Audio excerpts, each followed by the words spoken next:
Good evening, ladies, and welcome to Wine and Wisdom, where we do what? Sip, savor, and elevate our minds. I am Dr. Carlia East, and I am so excited about this evening's topic because our focus is on relationships, ladies. We're back into the relationship game again. And so our goal today is unlocking intimacy, right? A guide to sexual satisfaction and fulfillment. Now, that's something to sip some tea, coffee, wine, and maybe some vodka too. Can I get an amen? Amen. Sexual satisfaction is something that we often don't talk about within our relationships. We talk about it a lot with our girlfriends, right? We talk about it a lot with maybe some of the frustrations that we may feel, or some things we want to explore, or maybe there are some things in your relationship that just don't make you feel sexy or beautiful or pretty. You feel degraded by them. But the bottom line is we're not having these conversations with the people that we're having sex with. And that's an issue, right?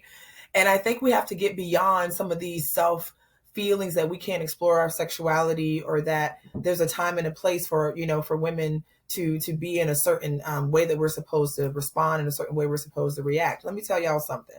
When you're in an intimate relationship with someone, the rules of engagement are between the two of you.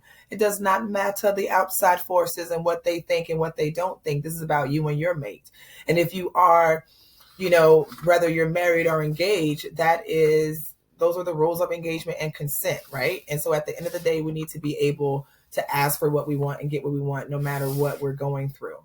Now, as I share some secrets with you guys today about how to handle your intimacy, how to be more forthright when it in talking about it, if it vibes with you, I definitely want you to connect with me on your Seen and Be Heard call, because the Seen and Be Heard call is all about women being seen and heard by their mates in their relationships as we're navigating being badasses in the world, navigating our kids or our fur babies and maintaining our own work-life balance. We want to make sure that we are seen and heard in every space that we walk into. Okay. It's all about empowerment.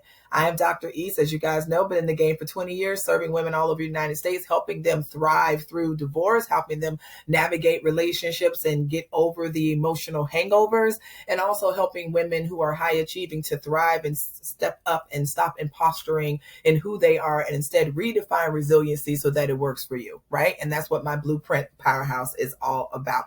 But let's get in today. All right, let's talk about Stephanie. So Stephanie's in her early 30s. So she's pretty much in the game of her sexual peak. She knows what's going on. She's had a successful career. She has a child that she loves and adore, and she and her mate have been kicking it for quite a few years now. They're not married, but they're together, right? And they're in an intimate relationship.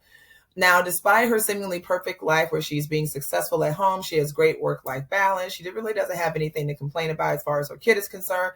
She kind of likes how she looks even. She doesn't have any complaint about that. She's having some issues about her relationship, and it's been eating away at her, and it's her sexual dissatisfaction. Now, she and her mate have been together for almost a decade, and they used to share the most fulfilling, passionate relationship. How many of you guys can relate to that? And that's okay, right? We start out hot and heavy. We're dating. We're sneaking over to each other's houses. We're going to say, hey. And then we get married. We get together. And it's been great, right? Because it's in-house. It's right here. I don't have to go out for it. And then what happens, right? Kids, pets, families, stressors, society, politics, racism, genders, ism, all of these isms, all of these biases, all of these stressors weigh on us, right? And they get us to a point, both men and women, where we can't really communicate and relate the way we need to. So she's super passionate about, Stephanie is super passionate about filling her life. But again, she's noticed that it's not on the point where it needs to be. The spark and excitement is not necessarily there. It seems a little bit routine, like there's a sign when she knows that she and her significant other are going to get together. You ladies, you think about that. There's a sign. She looks at him. He gives her a look, or he either puts the boxers on or doesn't put the boxers on before coming to bed. He either says, hey, you want to take a shower, or doesn't say, you want to take a shower. Think about it, ladies. There's all these different signs that we have from our mates that let us know when it's time to merge and when the door is open and when the opportunity is right. And let's also be real. Sometimes when the door is open and the opportunity is right, it's not always when we're ready. And sometimes we're ready when they're not. But what have we tried? We have tried maybe connecting on a sexual level, bringing gadgets and toys into the room, maybe talking about porn and our experiences with that. We've even gotten into some Kama Sutra books and brought those to the table. So here we are bringing all these things of sexual gratification and try to connect us, but it's not working, right? Because there's something missing. The one thing that we haven't brought to the table is our vulnerability. That's what's missing. That vulnerability and your need to, this is the nugget, ladies, run it back. Y'all hear me? Sometimes we need to run life back in order for us to pick up some of the nuggets and remember where we used to be so that we can redefine those things to get where we want to be, right? So in looking at and running it back, what you're doing is you're looking at your life when you were sexually satisfied. What was different in your life? How was communication different in your life? Where was your vulnerability? Where was your anger level?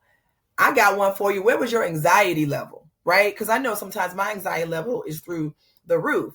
And sometimes when your anxiety is high, it's like, yes, I need to just go ahead and get one in so I can feel better. And sometimes your anxiety is so high, you don't even want to be touched or bothered. Or sometimes, okay, since we're talking about that, maybe the vibe that you're giving off or that your mate is giving off to you says, don't touch, when really what they want is to be held. And that leads to other things. But we don't know this because we're not running it back. We're not communicating. We are ships that are kind of passing throughout our days, and we're not reconnecting with one another and sharing the experiences that we're having. We need to run it back. Think about the last time you felt fulfilled. Think about what that looks like. Where were you? What space were you in? What space was your mate in? Are there specific things in your sexual experiences that you haven't explored, that you haven't spoken about, that you haven't even mentioned? Maybe that's playing a role in why you're not being satisfied, because you're not being clear about what it is that you want.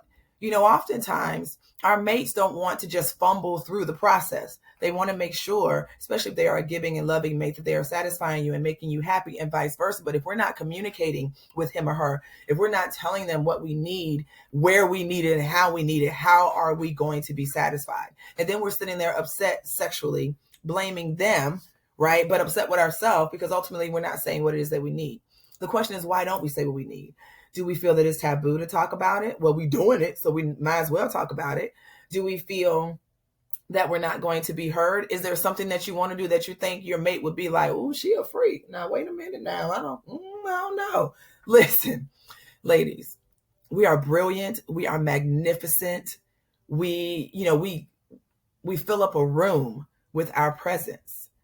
We should not lack for anything. No one should, but we should not lack for anything.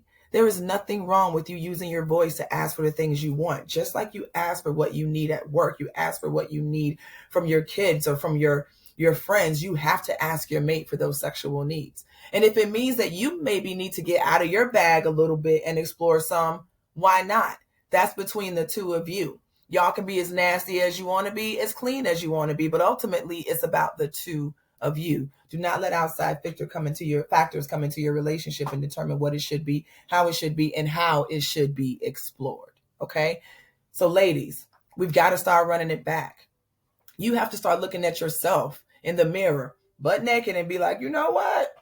Okay, I'm bringing that to the table. Find something that you're confident in. Find that thing on your body that you love, right? And allow that to help you to grow and to flourish. Do not hide who you are. Sex doesn't have to just be at night in the dark, right? I mean, it can be explorative, but we have to start being vulnerable and running it back and being clear about what we want. Because if we're not asking and if we're not describing and saying what it is that we need, how are we going to make sure our needs are going to be met? And then how are we making sure that we're communicating effectively with our mate and giving him or her the opportunity to meet our needs so that we can have a long-lasting relationship?